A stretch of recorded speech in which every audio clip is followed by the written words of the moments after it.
guys, I'm glad you're back. Please hit that subscribe button if you haven't. Today we're going to show you some ways to conserve your Copic markers and ways to create dimension.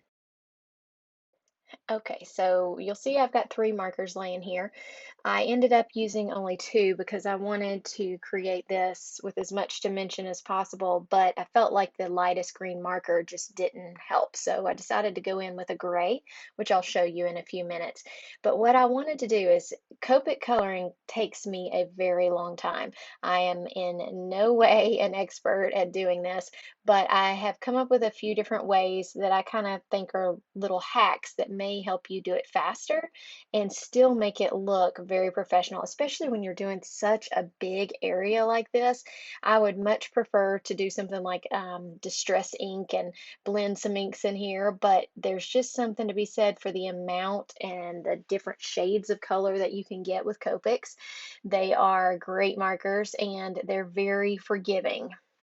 I will link everything that I'm using in the description below so you don't have to keep up with colors.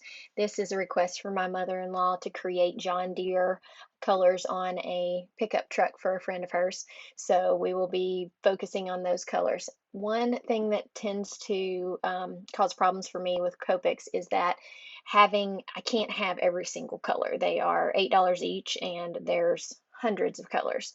So having just a couple of things up your sleeve that will help you stretch your colors is what this video is all about. So with this one, I'm going to use two greens and I'm going to use some gray, and I'm going to show you how much dimension that will give us.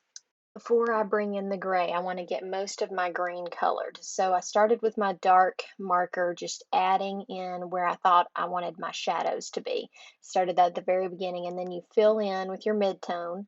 And once you filled in once, you start going back and adding more dimension. It's all about building up layers. So I tend to go back and add the darker color in certain areas. And then because I like that tone of the darker color, I actually filled in the whole thing, but you still get the dimension on the sides because you've laid down so many layers of that dark color. So once I've got it to where I want with the green, then I'm going to start adding in my gray colors. I did two different gray colors just to kind of show you the difference of what you could get. And maybe if you're looking at buying a gray marker, you know kind of which level you would do because you know how dark you tend to color and what colors are your favorites to use. So one tip with using dark colors, really using any Copics, is to have an area that you're swatching these colors, because when you first put them on, they are different than when they sink into the paper. So when I first did my swatch, I did not let it dry long enough, and I did this N3, and I thought that would be great. That'll create a lot of dimension. But then once I lay it down and let it dry, it does create subtle dimension, but it's a little bit light for these dark colors. So I ended up on the bottom part of the trunk going to N number 5. So you need to swatch it out and give it some time to dry and just make sure that it's the right color for you. Another tip for this is once you've laid down your color and you're not sure if it's got too many lines or anything, you can always go back over with another color. So just remember, it's making lots of layers. I do think it's nice to let some of the areas dry just because, kind of like a paint, it can kind of leak over into the areas you're not wanting colored, which I just did right there. So I'm always taking it from the black line out to try to make sure that I'm not pushing paint into that area that's white.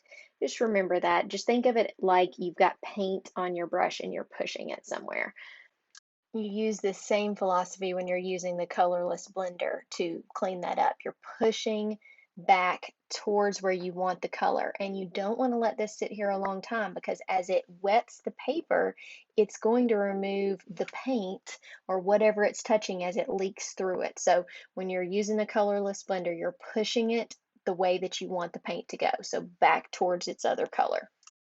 So with this being skipped ahead, you can see that I've added N3 to lots of areas on this truck, but I'm coming in and coloring the tires in N5.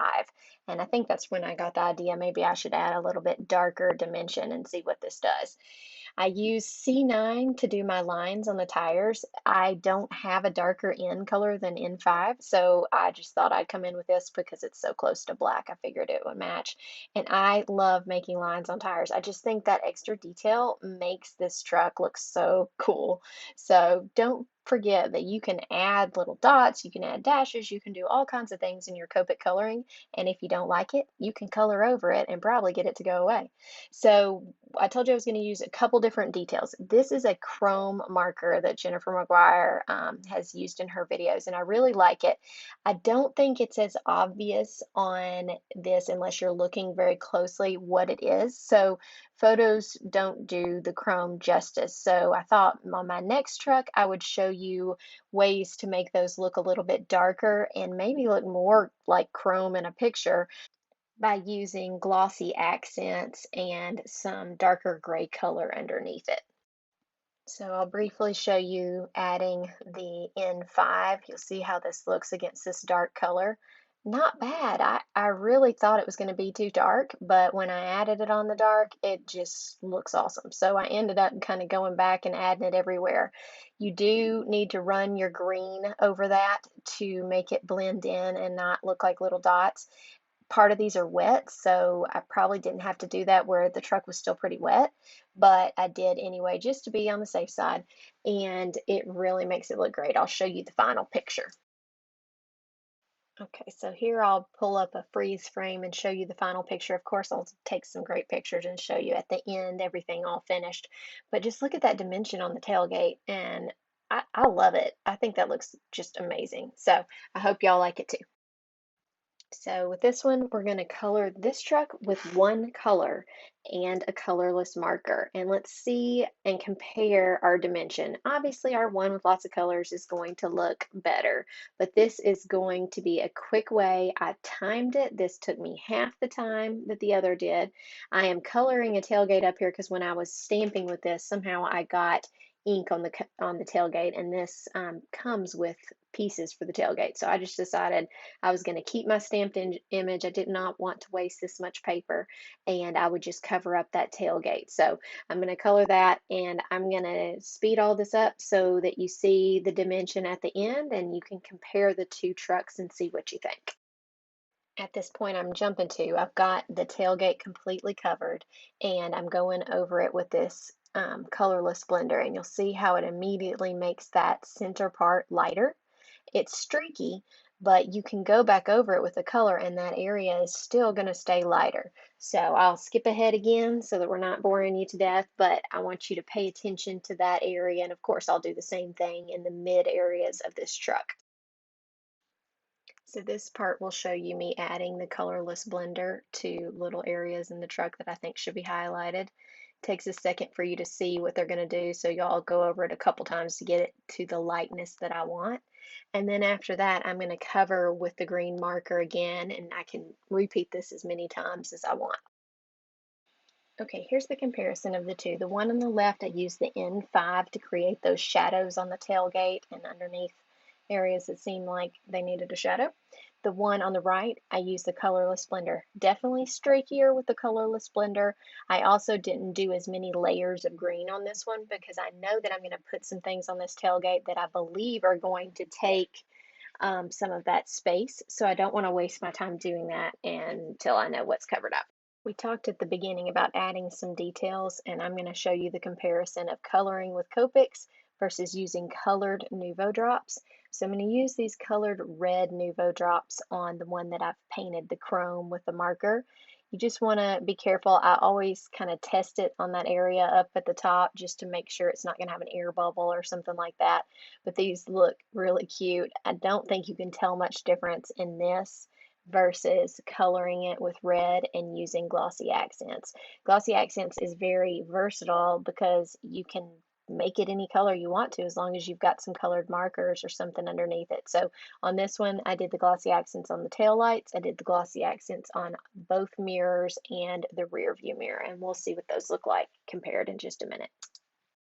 Here's the comparison. So the one on the left is the one I used the N5 on. It's also the one that I have chrome and colored Nuvo drops Don't think you can tell the difference between the red on the right, which is just a red Copic with the glossy accents. I also glossy accented the happy on this, and you'll see that this is the one after it dried. I may have added a little extra green up on the top, but underneath where it says 70th, I did not add any extra green, and I feel like this looks really good. I still will go back and use a gel pen in white, and we'll highlight one of these and see what you think about the difference in that. So the truck on the left has the white highlight pen in areas where it's darker, and I feel like that looks really good, but I also think the one on the right looks just fine. It's a matter of personal preference, and you can do whatever you want to with those.